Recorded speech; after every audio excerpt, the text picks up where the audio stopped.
What's going on, everyone? It's Ben from YGO from Zero back with another retro Yu-Gi-Oh video. And in this video, we're going to be going over a burn deck. Now, going into Yata format, there were a lot of decks on my radar, and this was definitely one of the top contenders because Yata format introduced Ring of Destruction, Lava Golem, and Nightmare Wheel. And those three cards are incredibly strong for burn. They can let the deck be a lot more aggressive than it otherwise would be.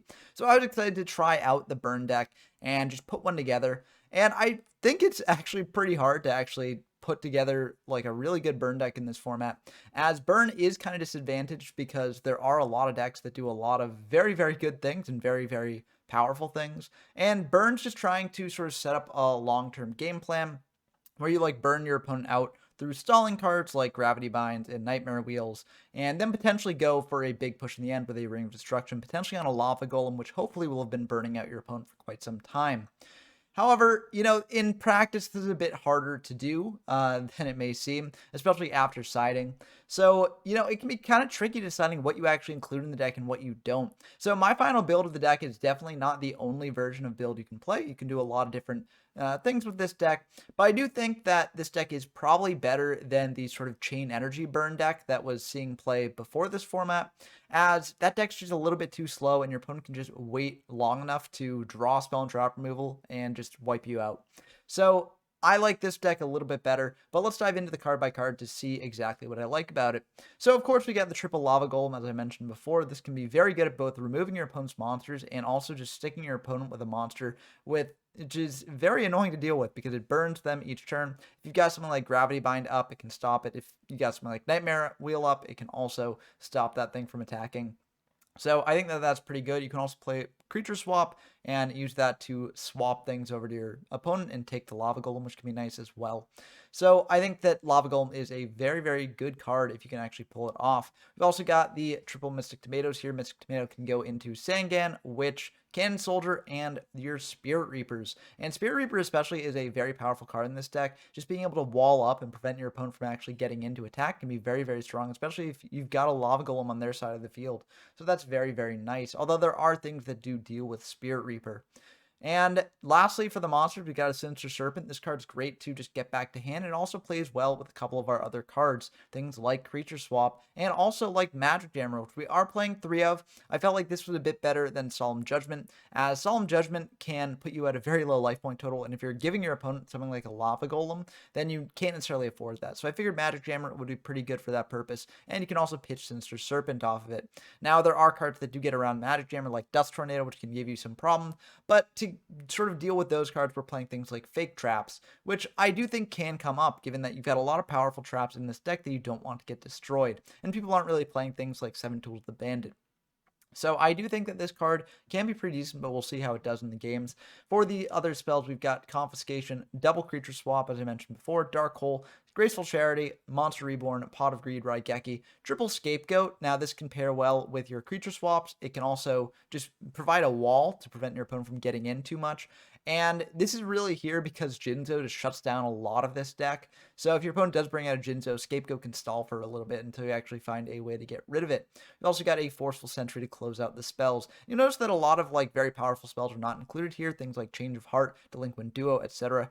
And the reason for that is we don't really have space and they don't really go super, super well with our game plan. Yes, Change of Heart can be used to get in some additional damage, taking control of an opponent's monster, attacking in. But ultimately, you want to win by just slowing the game down and stalling your opponent out. So I don't really think that Change of Heart is the best here. And same with things like Just Desserts and Ceasefire. I do think that those cards, if you have to resort to winning through those cards, you've kind of lost in your main game plan. So I don't really think that they're the best. They really don't help in a lot of, situations where you're in a really tough spot. Although Change of Heart can potentially help in those situations, but I don't really think it's just worth it to include in the main. But, if you make a different version of this deck, you can definitely include it if you want. For the traps, we've got the Fake Traps that I mentioned. We got Gravity Bind, which can be really good at shutting down the game. We've got Imperial Order, Magic Cylinder, Magic Jammers, Nightmare Wheel, and Ring of Destruction. And as a note, Ring of Destruction is using its original effect, not this sort of errated effect that you see over here. So it can just, target a monster during any point in the game. and destroy it, and we'll both take damage equal to the attack of that monster on the field. So, and it can be used to force draws. You know, you don't have to take the damage first, and it can be used to kill your opponent as well. So that's the main deck. For the side deck, I got a little bit experimental with it. We've got Triple Barrel behind the door in case our opponent goes for a burn deck of their own. You know, I'm not really sure how I feel about this card. It can stop things like Magic Cylinder and Ring of Destruction, as well as Just Desserts and Ceasefire and stuff. But outside of that, it's kind of limited. Like, it can't stop things like Chain Energy. Also, it can't stop your opponent's barrel behind the door if they side in one of those. So I don't really think it's the best, but it is an option here against burn decks. We got Prohibitions in case, you know, our opponents bring in some cards that can be really problematic for us. We can also use this to call things like Jinzo, so that's nice. We've got Messenger of Peace. I think I honestly might cut this from the side in the future. There's so many cards in this format that are under the 1500 attack threshold that it really isn't worth it. It can stop Jinzo, but if your opponent's got Jinzo on field, then they can just bring out another monster hit in that way. So I don't really think it's the best. It can also stop Lava Golem, but I really don't like this card. And we've also got a Dark Snake Syndrome. Now, this is a card that could have potentially gone in the main deck, but the reason why I have it in the side is to bring it against slower decks, because this can really accelerate the damage clock, and if you feel like your opponent can't actually do damage to you, then you can potentially use this to kill them very quickly. Lastly, we've got 3 Torrential Tribute to bring in against some more aggressive decks. But yeah, this is the deck. I think that, I don't know, there's a lot of changes you can make. The Torrentials maybe should go in the main deck, because they are very strong at stopping your opponent's aggressive pressure. You can also use them to pop a Lava Golem if you need to, if you don't want to take that damage. So there's a lot of things that the Torrentials can do. But I think that this deck is pretty interesting, and it is a decent, like, first try at the burn deck. So let's dive into some games and see how this deck actually performs, and see if there's anything we actually need to change. First up, we've got a game against Ratos, frequent guest on the channel. Always a pleasure to have them on. We're playing Burn, and it looks like they won the Rock, Paper, Scissors, so they will be able to go first here, which is a little bit unfortunate. The Burn deck generally wants to, like, set things up turn 1, but it's not the worst thing in the world. This is an okay hand. They're going to fire a Comfy, so our hand's going to get a little bit worse. They take the Mystic Tomato instead of the very threatening Sinister Serpent there, but that probably is the right choice. Then they're going to set 5 and pass back to us. I mean, they know about the Comfy, so I think that makes sense. We draw Spirit Reaper, and we're going to set that. Set the Fake Trap, set a Confiscation, and set a Scapegoat as well. Just sort of hide which cards are which. They're going to bring out a Gearfried here, which is a little bit worrying because Blast with Chain can deal with Reaper. But it looks like they're just going to let that go through and pass back to us. We draw a Mystic Tomato. We're actually going to set this Sinister Serpent because I feel okay on this board. And one of the few ways in which they do deal with it is like Raigeki. So if they do Raigeki the board, I'm much happier losing a Serpent than a Reaper. Our opponent's going to flip up a Sangan here, and they're going to fire Raigeki, so I'm glad that I set the Serpent instead of the Tomato. They're going to hit in with the Sangan here, hit in with the Gearfried as well. Set another pass back to us. Magic Cylinder is okay. We're just going to set Tomato, set the Cylinder, pass back to them. They're going to go for a Change of Heart here, taking our Tomato, and this is where I realized that we actually misplayed last turn. We should have grabbed the Serpent back to hand. Then they would have been probably less incentivized to Change of Heart our Tomato, and potentially get in for a lot of damage here. So that was my bad. I should have been adding Serpent, but I just forgot about it. And that's something that is definitely a big misplay that I've seen myself and other people do repeatedly. I just need to always remind myself, grab back Serpent. But it can be very annoying to remember and very difficult to as well. Our opponent's going to go for a Mirage of Nightmare here, and they'll be able to draw 4 cards in the standby phase. We're also going to add back our Serpent in the standby phase because we realized that we forgot it last turn. And yeah, so they've got 4 cards in hand. I make another misplay here. While they don't actually have priority here, I should have fired the Confiscation just to see if they've gotten out to the Mirage in hand. But I get a little bit greedy. I instead just go to the battle phase, try and hit into that Sangan, figuring that now we can Confiscation. If they do get something really annoying, then we can get out of their hand. But realistically, like, they're going to get Sinister Serpent here if they're playing it. And Sinister Serpent pairs very well with Mirage Nightmare. It doesn't really, it's not worth it to Comfy that. So I should have just fired Comfy beforehand. They grab Serpent afterwards, and then that would have been all she wrote. But unfortunately, I make a little bit of a misplay here, and I attack in with the Tomato. Then they go for a MST on this back row, and they see it's Fake Trap. Then they're going to go with a Blast with Chain to pop our other one. And you may think that they're just doing this because I flipped up the Comfy before giving them time to respond with the MST, so they knew it was there. But they knew it was there anyways because they confied our hand in the opener. So this is why I should have gone for the confi first, just to get the MST out of hand before they could actually do anything against it. So that was a major misplay here, and I think it might have potentially cost us the game. Although it's hard to say, but it would have been really good to discard their hand there, and we just didn't do it. And that's a very tricky situation, but the burn deck does require a lot of very, very good technical play. And, you know, especially in my first couple games with it, it will take some time to actually get to that level. So it's a bit rough. I add back the Serpent here, set the Serpent, set the Nightmare Wheel, pass back to them. I'm making another misplay this turn. They're going to bring out the Witch, and that's fine by us. They're going to hit in with that Sangan, and then hit in with the Witch here. We're going to fire Gravity Bind first, and this is a mistake because I should have fired Nightmare Wheel first on the Gearfried. Then they might have popped that with something like Blast with Chain instead of popping the Gravity Bind. Because we want the Gravity Bind to stick more than the Nightmare Wheel, although Nightmare Wheel is more of our win condition. But Gravity Bind will keep us alive for longer, and given the state of our life points, we really do need that now. So they do use a Blast with Chain up on the Gravity Bind. Who knows, maybe if we hadn't fired it first, maybe they would have used up that Blast with Chain on the Nightmare Wheel, and maybe this would have been a very different game. They could still attack him with Sangan each turn, but like that's a lot better of a clock for us than it would be otherwise. So they're just going to hit in for 2100 here, and that's really rough. We're down to 2000. We draw a Dark Hole, and we do just have to Dark Hole this because we're just dead on board next turn. So it's really unfortunate here. We Dark Hole the board, lose the Nightmare Wheel, and they add a Gemini Elf and a Dawn Zalug. We've got a Magic Cylinder and Imperial Order, so we should be able to survive for one more turn, but it's very, very risky. They're going to go for a Graceful here. We got to fire the order on that, I think. They're going to bring out Zalug as well. They're going to attack in for 14. We're going to fire this Magic Cylinder, deal 14 to them. They set 1, pass back to us. We draw Gravity Bind, and I made another misplay here. I should have let the Imperial Order lapse as opposed to paying for it. I also should have added back Serpent last turn because we could have set this card and potentially blocked that damage, saved the Magic Cylinder for later. So it would have been a bit better for us. But we do let the Imperial Order stay up here. And you may wonder why this is such a misplay. Well, if they've got a Ring of Destruction, then that will just be the end of the game here. Let's see if they had anything else that could actually deal with this. They had Call, so they could bring back a Sangan and hit over our Serpent each turn. But yeah, I think that if I hadn't done this, I mean, yeah, they would have had to draw.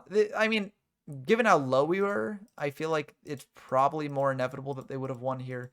But yeah, I mean, as is, they win the game this turn instead of in a couple turns. So I think that I majorly misplayed this at a couple of key junctures, and that really did hamper my ability to play the deck. I'm not sure if the deck would have won if I hadn't misplayed like this, as they likely were playing.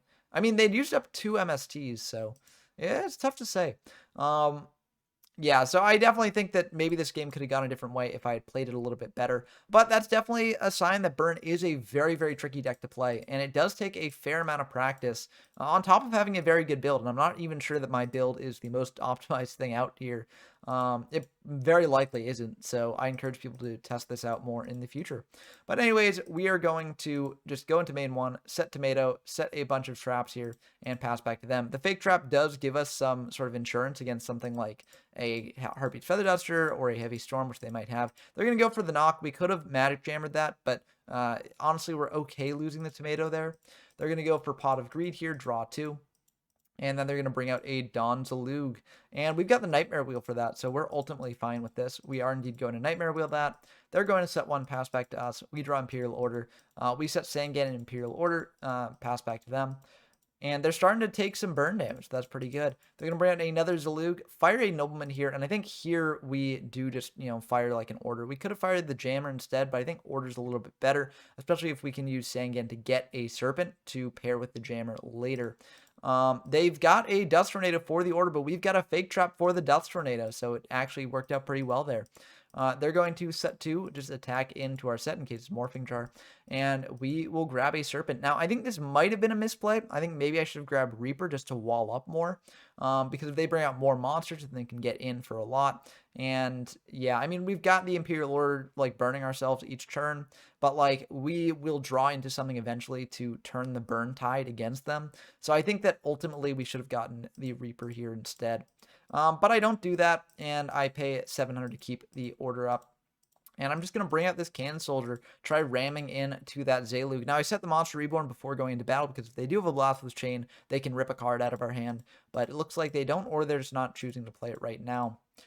They're going to go for a Gemini Elf here and be able to hit in for 1900, and that is pretty rough. See, this is where something like a Spirit Reaper would have come in pretty handy. Nightmare Wheel will be able to deal with that Gemini Elf, so that's pretty nice. We're going to set the Serpent, pass back to them. They are going to summon out a Sangan, which is very unfortunate. Now, if we do draw something like Gravity Bind, this won't affect their Sangan, although we can just keep setting the Serpent.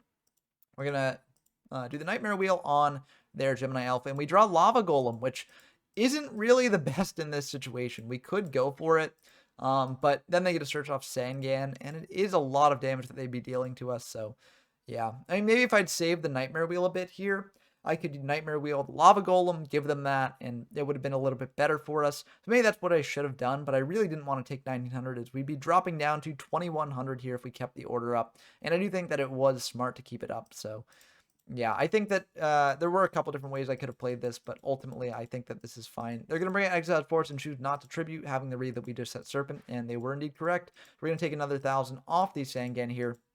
And now in standby phase, we have a really big decision to make. So we could potentially keep the Imperial Order up, just set something like Witch and hope that they don't exile it, thinking that it's like a Serpent. The issue is if they draw like any other monster, like a Zalug or just a Gearfried or something, then they can exile out our set, attack in with the Sangan and the Zalug or the Gearfried and just kill us, because we'd be at 2300. So I actually choose to let the Imperial Order lapse here, as I think it's a little bit too risky to keep around. So yeah, I just let that go and add back this Serpent here. We are going to fire a Monster Reborn targeting the Sangan, and just setting a Witch, passing back to our opponent. They've got Graceful, and I think we do... Yeah, it's a bit tricky. We just let that go. Because, you know, ultimately they might draw into something that can deal with this, but we need to save our Magic Jammer for, you know, an actually impactful card on us, because they might already have that in hand or just using the Graceful as bait. And if they do draw into one off the Graceful, then we have the Jammer for it. They're going to go for Exiled, popping our set. It's a Witch, so we'll grab a Spirit Reaper, which we really need in this situation. And then they're going to bring out a Gearfried, which is really unfortunate, because they might have something like Blast with Chain. They're going to go for Reborn, try and go for game here. We do indeed have the Jammer, so we have to fire that or else we just lose. And yeah, they're going to hit in with the Sangan there. We're going to search out a Tomato here, and they're going to hit in for 18 with Gearfried. So we'll drop down to 1200. They're going to fire a Mirage on top of this, so they do manage to get to draw 4 here as well, which is very unfortunate.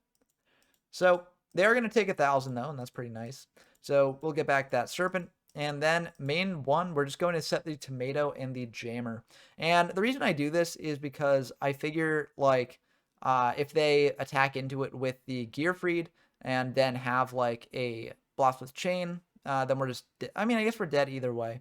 But this helps with deck thinning, I guess. We can also search out a Reaper later, but maybe I should have just set the Reaper. I don't know. I'm not really too sure what I'm afraid of here.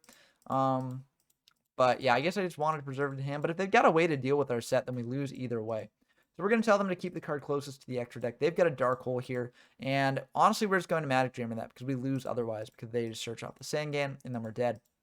So they're going to set one, attack in with the Gearfried. We're going to get out another Tomato. I think this was also maybe a mistake. Maybe we should have gotten out Reaper here just to preserve our board. But yeah, so our opponent's going to go for a Mirage here, drawing 4. And we're in a really tough spot. I think if we'd had the Reaper on field, we would have been in a much better position, because we could bring out Lava Golem now and feel like pretty okay about this. They've already used up their Exiled Force, so they can't search out that. So they don't really have a good way to deal with Reaper if it's face up on field. So I feel like we probably, you know, if we had set Reaper last turn, I think we honestly could have potentially just won this game. I mean, let's see what they've got in hand. Yeah, I don't really think there's anything here that could deal with our Reaper. Because things like, you know, I mean, there just aren't warrior outs that can get over a face-up Reaper at this point. So, besides Exiled. So, I think if I had done the Reaper play, it would have actually worked out pretty good here. But as is, we really messed up. And we got to go for the Lava Golem play here. Either way, just giving them the Lava Golem. They get to search out a Sasuke here. And we're going to switch that tomato defense, set the Ring of Destruction. We can force the game to a draw if we need to. But they're going to think about this, and they are going to, in draw phase, just fire this MST on our set. Now, we could potentially just let this go, hoping that they don't actually have a way to kill us this turn, because we do know that they add Sasuke, but they might not have other warriors that can actually, get in for a lot of damage here. And so we could potentially win if we just, let this go instead of forcing a draw. Let's actually see what they've got in hand. Yeah, they did have the Gearfried. So what they could have done is just brought out Gearfried, attacked over Tomato, and then attacked in with Lava Golem. So yeah, I think that, we had to make the right play here. We went for Ring on the Lava Golem and brought the game to a draw. But again, if I had played the Reaper instead, I think that maybe we could have actually won this game, because they did attack into our set, and it could have very well been the Reaper there. And we would have actually survived, and they didn't really have a good way to out that Reaper as far. Oh, they got call. Yeah, they could just call back the exiled. So yeah, I don't think we were winning this game either way, actually, because of that Call of the Haunted. But we did actually force the game to a draw, so we are going to go to a third game here. And sometimes you got to do that with this deck. Just hope that you get luckier on the next time or play better on the next time. So yeah, but I think even if we had played that better, given the call, I'm not really sure we would have won that game, but it's tough to say. We open a pretty decent hand here. We're going to set a Witch. Oh, I should hide their hand, sorry. We set a Witch, a Jammer, and a Nightmare Wheel, and we've got the Serpent in hand for the Jammer. They're going to go for a Graceful here, and we're going to let that go through. Same reasoning as before. If they draw into something good, then, that would be a good time to Jammer. But if they don't, then we can just save it for later. They're going to go for a Duo here, hitting our Tomato. We're just going to discard the Serpent as we get it back later. They're going to set 4, pass back to us. Now, I do have an interesting option here. I could just potentially Nightmare Wheel the set, because they can't actually flip that up if it's like a flip monster. But I don't really think I'm too afraid of many flip monsters here. I mean, they could get back Graceful or Duo with a Faith. Or, if it's Morphing Jar, they could discard our hand. But honestly, I'm not too upset about either of those outcomes, and I'd rather just save the Jammer for a better situation. So I'm going to just set the Serpent, pass back to them, and just take the risk. I think that the Nightmare Wheel is better just equipping to an offensive pressure. So I feel like it's probably better to do that. They're going to bring back the Graceful here, and we're going to let that go through because we don't have a way to stop it. So they're going to go for Graceful. They're going to draw 3, and then they're going to pitch a Gearfried and a Jinzo. That's very worrying, as Jinzo is a very good card against our deck. So the fact that they're pitching it means that they might have a way to revive it, which would be very bad for us. They're going to go for a Dark Hole here, though, and we're just going to let that go through as well. We don't need to Jammer that. We've got Nightmare Wheel in case they bring out Zalug or something. It looks like they're going to go for a Rhoda here to indeed bring out that Zalug. We could have potentially Magic Jammered this, but again, we want to save the Magic Jammer for a point where it's actually needed. So they're going to hit in with Zalug. We've got Nightmare Wheel. They've got Dust Tornado, unfortunately. So we will indeed take that 14. They're going to discard a Lava Golem here. Fire a Mirage of Nightmare, and we could potentially Magic Jammer this. But I actually choose not to, just in case they don't have an out. We can also just Magic Jammer and MST that they potentially draw. So I feel like that is probably a better use of our resources than Magic Jammering the Mirage preemptively, but who's to say? Let me know down in the comments below if you would have done something different. We're going to set this Magic Cylinder here, and they do indeed actually have to discard off of Mirage. They're discarding 3 here. So we discard 3, and I forget that they only discard 3 here.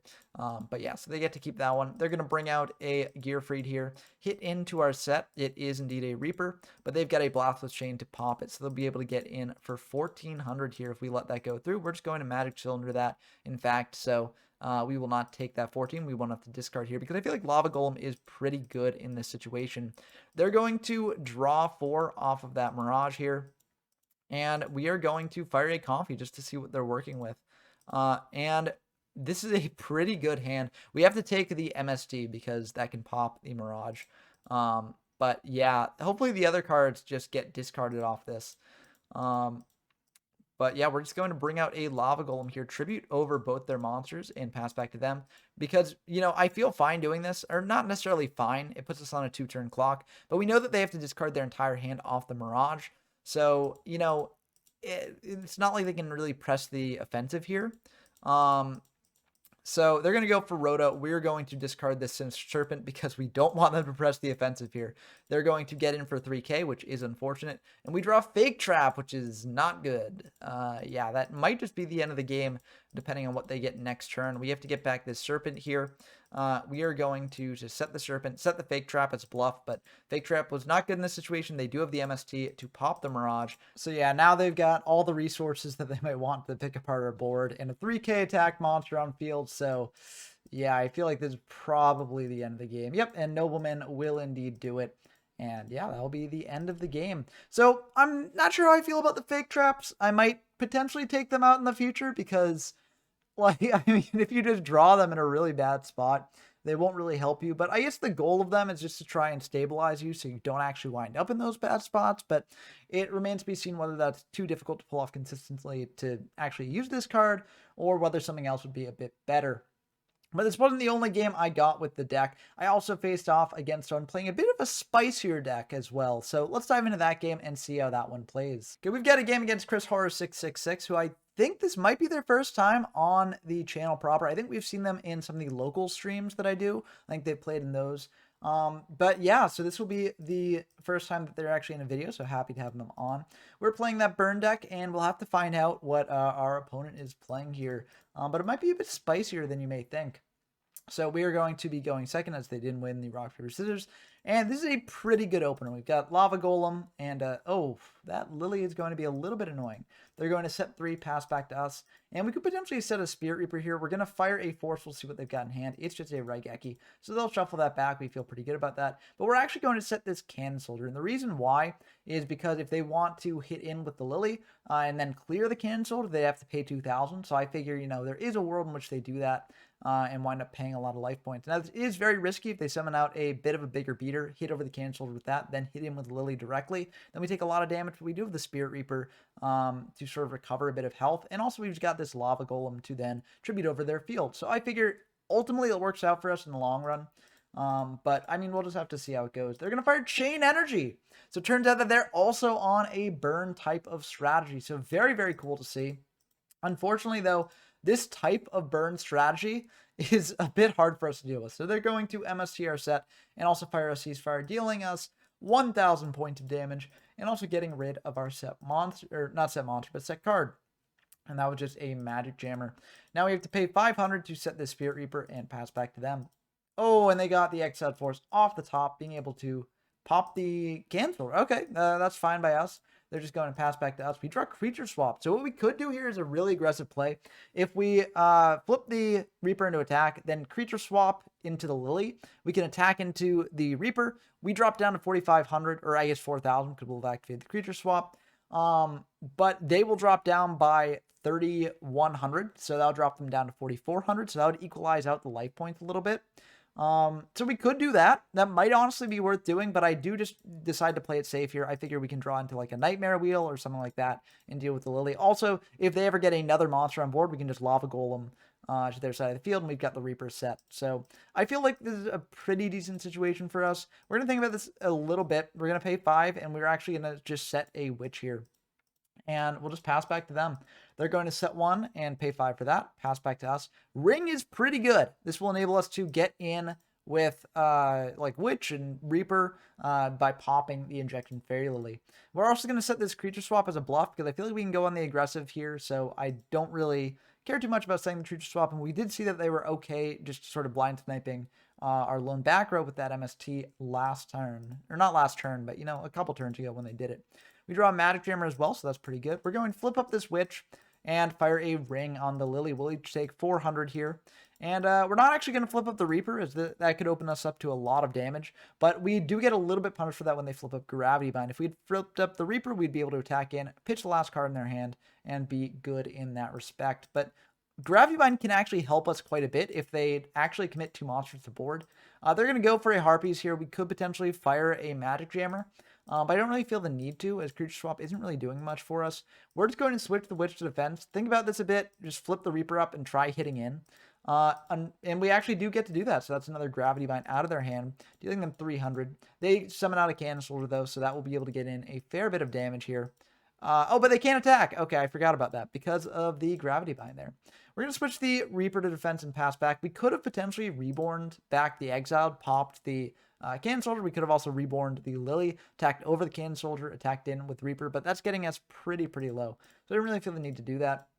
They're going to set another pay, another 500, pass back to us. We draw a creature swap, which is pretty good here. We could potentially use that later.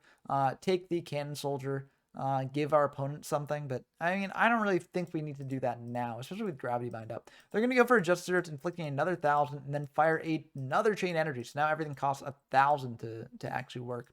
We're going to pay 1,000 and set this Nightmare Wheel, as it's a very good trap that can allow us to get some burn into them. But unfortunately, they've got a Just Desserts and then another 500 off the Cannon Soldier.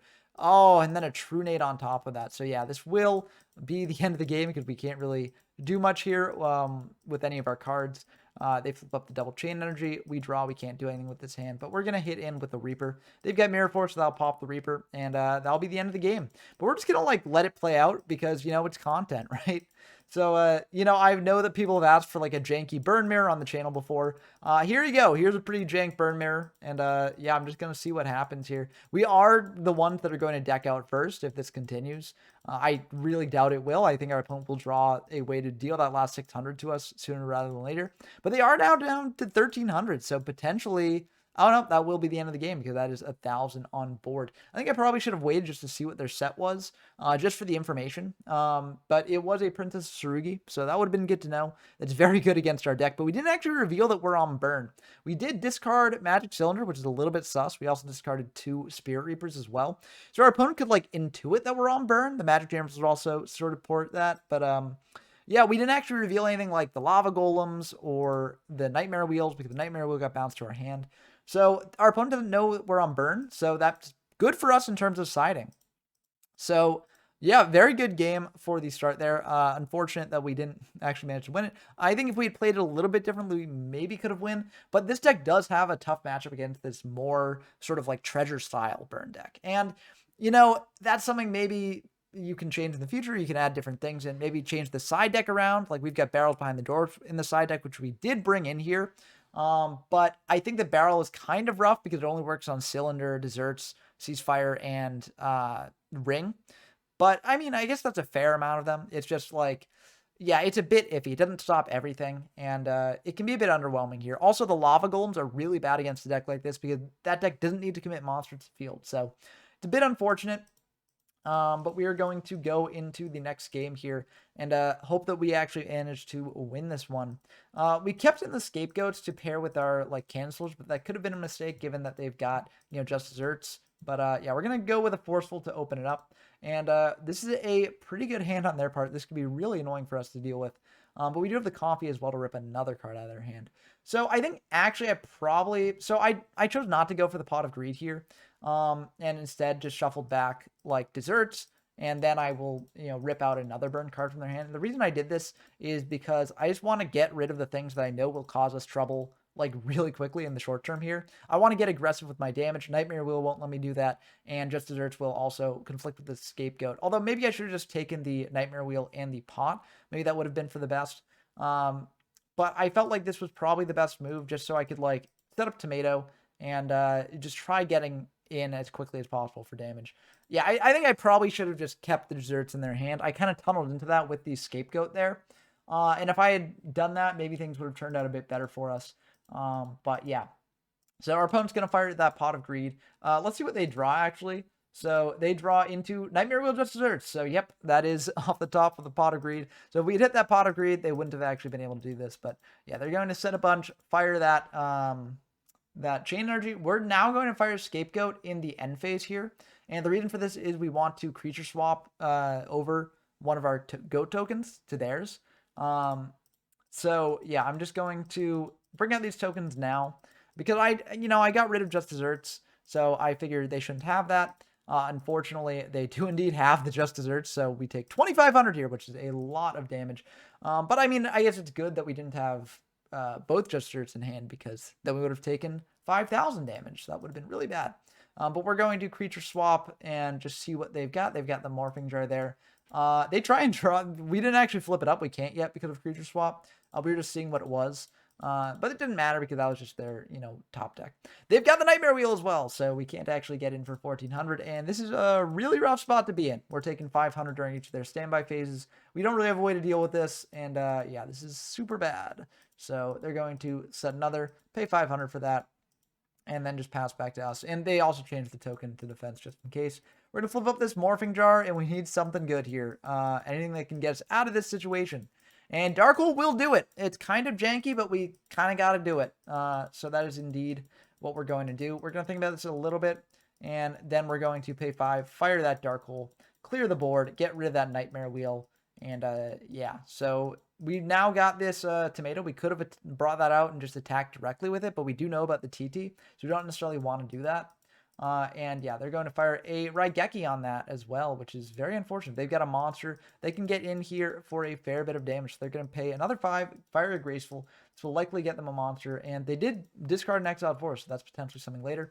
They're just going to set a bunch now and pass back to us. But we draw Nightmare Wheel, which is actually incredibly good here. We're going to think a bit. And this is a bit of an iffy thing because we're down to 3,000, which is really, really low. But we do want to get that Nightmare Wheel online, so we're setting that for sure. And yeah, we're just going to pay 1,000, set the Nightmare Wheel, set the Magic Jammer. I think this is a bit of a mistake, but Magic Jammer does safeguard against something like Giant Trunade. So that's one reason to set it. And we figure that they're not really going to be playing many level 4s that Gravity Bind will stop. So yeah, I feel okay about this. And then in the end phase, we are just going to fire the Nightmare Wheel on their set. I think we should have probably done this earlier in case it was like Magician of Faith or something. But yeah, it worked out for us here. They're going to take another 500 off this. And then we're actually going to set the Cylinder pass back to them. And, the Cylinder plays around something like Injection Fairy Lily, which we desperately need to avoid. They're going to try to fire Just Desserts, but you can't actually activate Just Desserts if your opponent has no cards, or no monsters on field, that is. So they can't actually do that. So that will go back to their field, and their zones will remain locked. And this Barrel Behind the Door is great insurance here. We might want to set it, but we're actually not going to, because if they do bring out Cannon Soldier, yes, we can use Barrel Behind the Door on one of the Cannon Soldier activations, but that puts us very, very low. So we don't necessarily want to do that now. They're going to just flip up this Gravity Bind. I feel really good about that because now they can't attack in with their monsters. They're going to take another 500, and we're not going to commit a monster to board to give them a way to Just Desserts. They can't actually fire the Dark Hole here as they have no zones free, so they won't be able to do that. And they'll get the Dark Hole back to hand there.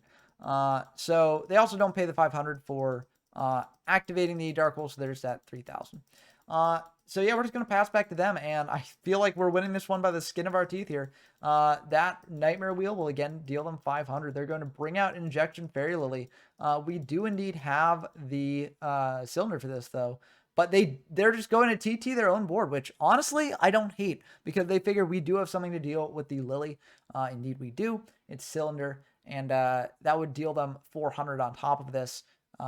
And Nightmare will deal them another 500, so they're getting pretty low. And if we've got anything else to deal with this, then it could be the end of the game. But they're going to go for a TT there. Then they're going to fire a Trunade, and they're going to pay 500 for that. And we do indeed have the Magic Jammer for that, pitching the Witch. We draw a Scapegoat, which we are definitely not going to play. And we're going to think about exactly what to do here, because we do know about the Just Desserts, so we don't necessarily want to let them get that. But we are just going to set this Barrel Behind the Door and just pass back to them just in case they've got other forms of burn damage. We draw a Sinister Serpent as well. I think what I should have done here actually is just summoned out the Sinister Serpent. If they fired Just Desserts, we've got Barrel Behind the Door, dropping them down to 1,000. Sinister Serpent attacking in is another 300, getting them down to 700. And with the Magic Cylinder on field, I feel really, really good about that. So I think I should have done that. I don't though. And I actually make a pretty fatal misplay coming up soon. We draw Pot, and yeah, we're doing think about this. We're definitely not activating Pot, as then we'll never activate anything again. We bring out Spirit Reaper, and this was actually a major mistake. They do have Just Desserts. We are going to go for the Barrel Behind the Door on that, dealing them 500. Attack in for 300. We got a bit greedy just going for the discard here, but they've got Magic Cylinder. Now, the reason why this was a misplay summoning Spirit Reaper is we should have actually summoned Sinister Serpent instead. If we had summoned Sinister Serpent, then we'd be able to poke in for 300. If they did have the Magic Cylinder, we'd still take 300, but we also would still not be dead here and have a monster on field. As is, the Reaper makes things really complicated because it destroys itself. I mean, we can see their hand to see if they had follow-up. They did have a Just Desserts as follow-up, so this would have just been the end of the game if the Reaper stayed on field, but we didn't know that. And Yeah, so I think it probably would have been better just to bring out the Serpent, or just to have waited this out even further until we drew one of our other burn cards. But as is now, we cannot commit anything else to board, and yeah. So I think I messed up there in multiple ways. But they set another card here, and that is a fatal mistake on their part because now they won't be able to use it. It's another Justice Urge, but we can't bring out anything because we've got 200 life points left. Our opponent's going to bring out try to bring out a Ladybug, but they can't. And yeah, it's just going to go to deck out now because neither of us can actually do anything under Chain Energy, and our opponent is lower in terms of cards. So we're just going to go to deck out. I think if I had played that differently and my opponent played that differently, this thing could have turned out very differently. I think I should not have summoned out the Serpent or the Reaper. Just no real reason to do that. I've got Cylinder, and yeah, so I think that was a major misplay on my part. I think we would have won this game if we didn't make that misplay. But luckily, we do win this game anyways.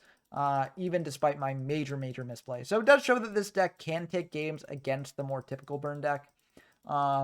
But it is a bit tougher because our deck, I think, requires our opponent to have more monsters going on.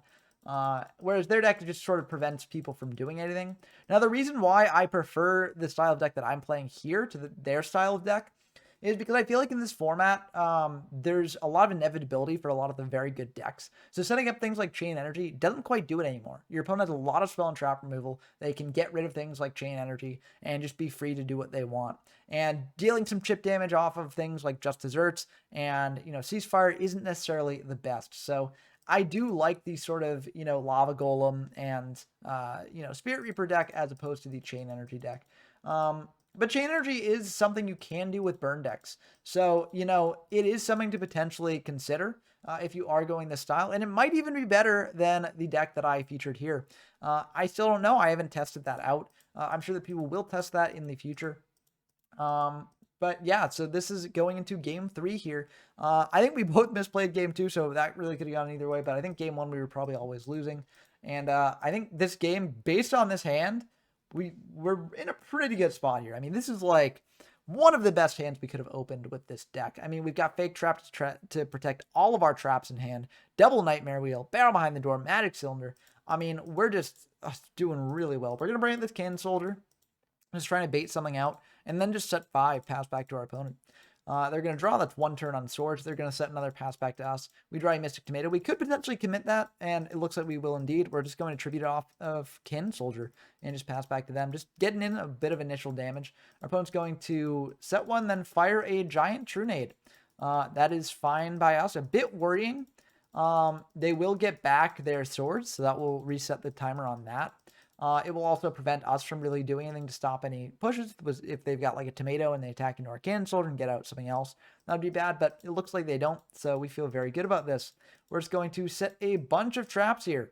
The same traps we had. I think we could have set TT instead of Barrel, maybe, but I do like Barrel given that we do have a monster on field, so it's not the worst thing in the world.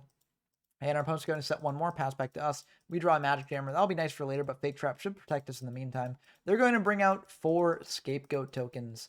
And this is a big fear, babe. I mean, this would be why we set to rent a Tribute instead. But it looks like they don't have a Cannon Soldier. Okay, that is a major relief on our part. If they brought a Cannon Soldier here, then they'd be able to tribute off their board for 2,500 points of damage, which is a lot. So, yeah, we should have probably set the TT here, but I think it's ultimately fine. They're going to go for the Chain Energy. And then in end phase, because we just want to get damage in now that they've got something that cuts them off if they get too low, we're just going to fire Nightmare Wheel on one of these tokens here. And we draw a Spirit Reaper, which we could potentially commit and just tribute off because, we'd be taking 500, but our opponent would be taking 500 as well. I think it's probably better just to save for later. Our opponent's going to bring out an Exile to Force here, and they're actually going to pop their own token just to get rid of that Nightmare Wheel. I don't think that's a terrible play, in all honesty. They are going to, did they take 500 from that? They did take 500 from that, I believe. Or maybe they didn't. I don't think they did, actually. So that's 500 off, I guess. But yeah, they're going to fire a Gravity Bind here. We're going to set a Magic Jammer. I guess we're just really not afraid of that Cannon Soldier, which is, maybe we should be afraid of that. But they're just going to pass back to us. We are just going to pay 5, summon out the Spirit Reaper, and then just try and hit into a token. They've got Nightmare Wheel for the Spirit Reaper, but that will get popped. And yeah, we're fine with that. I mean, if they targeted the Cannon Soldier here either way, we would have been able to tribute that and be fine.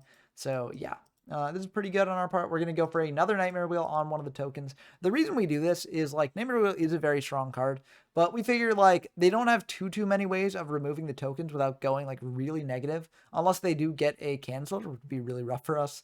But so I think it's fine just going for the Nightmare Wheel now, just getting in the damage now, hopefully dropping them down low enough where they'll be at a disadvantage later on in the game.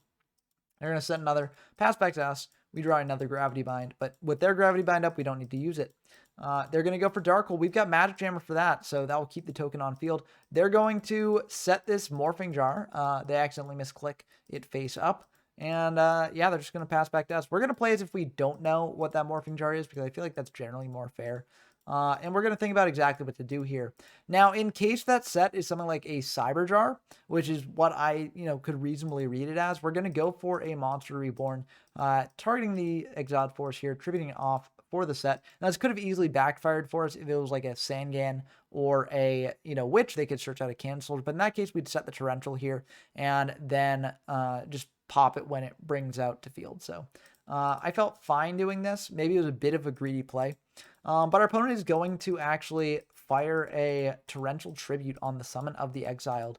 So that will indeed pop the Nightmare Wheel, which is quite unfortunate. We're going to pay 1,000, set a Jammer and a Torrential Tribute, pass back to our opponent. And they're going to pass back to us. We draw another TT. We're just going to pass back to them. And now it's just the waiting game to see who can draw their burn cards, really. We'll pass back to them. They'll pass back to us. We draw Creature Swap, which isn't the best right now, but, we are lower in deck size, but I think we do have ways to deal that last bit of 4,000 damage to them. Sinister Serpent is pretty good. We can bring that out and just start get poking, and I think that is what we might do. We're going to think about that for quite a bit, and we're actually not going to do that. I feel like we probably should have, but I mean, I guess we've got TT. I don't know. I think we should have just brought out the Serpent and started poking. Yeah, we're going to do that now and just hit in. So we'll deal 300 to them and discard this Comfy.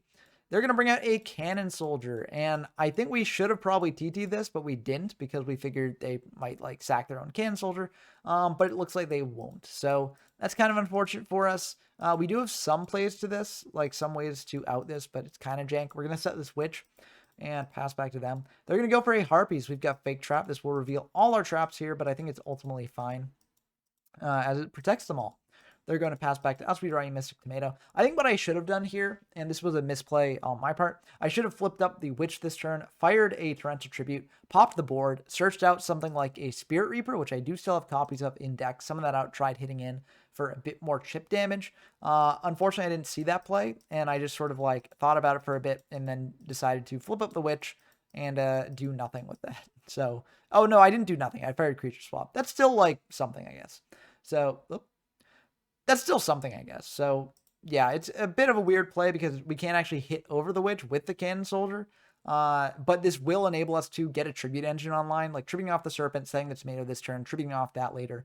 So that's why I did this. I think it's ultimately a bad thing to do, but yeah, they're going to go for an Imperial Order when we fire the Creature Swap.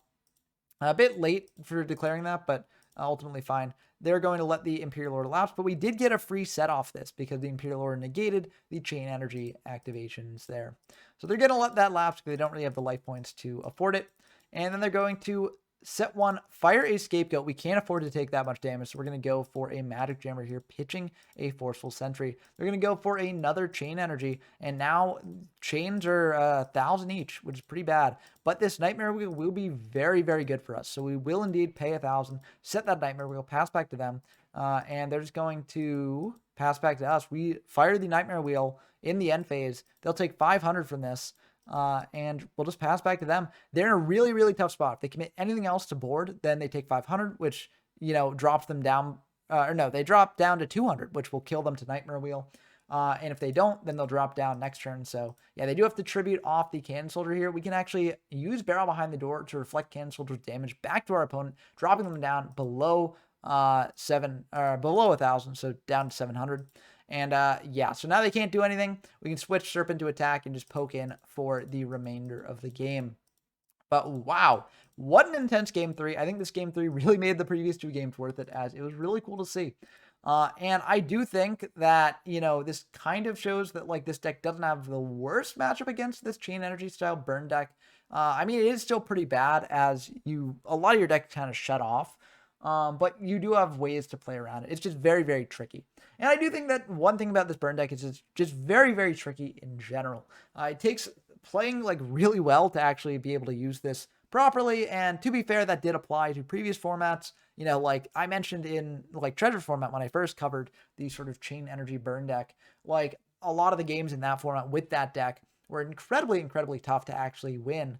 But, the deck does have the power to win them. And there could potentially be a similar thing here in Yata. Like, I do definitely think that I'm not the best burn player in this format. And I think a more skilled pilot could have potentially turned some of these losses into wins. But the deck, like, felt very sort of, like, iffy, right? Oftentimes I found myself not drawing into the pieces that I actually needed to make my combos work. And in the meantime, while I was trying to draw into them, my opponent just had enough aggressive pressure to whittle me down to a very dangerous amount. And they were able to stop things like Gravity Bind or like Nightmare Wheel with removal, which is obviously very unfortunate for us. Also in games 2 and 3, they're sliding into more removal, which makes it even harder. So I think probably the biggest sort of innovation for this deck will come in the deck building side of things. I definitely think my build is very unoptimal and probably is playing things that it really shouldn't be. I think the side deck could also be revamped a bit. But I'm curious to see what people will come up with for burn in the future. And also I'm curious to see if people experiment more with this chain burn sort of style of deck, because maybe I'm wrong. Maybe this deck actually is the way to play burn in Yata format. But I'm curious to hear all your thoughts down below. Let me know down in the comments below. And also, if you enjoyed this sort of content, please do subscribe. We release pretty regular retro Yu-Gi-Oh videos. And if you enjoyed this Yata format video, we've got a lot of other Yata format videos coming. Also, we recently hit 800 subscribers, which is a really, really cool milestone. I should have a special video for that coming out probably in the next couple weeks once I set that up. But it should be really, really cool. We're really on the road to 1,000, which is really, really cool to see. And thank you all for subscribing and making that possible. But until next time, I've been Ben from YGO from Zero, and I'm signing off.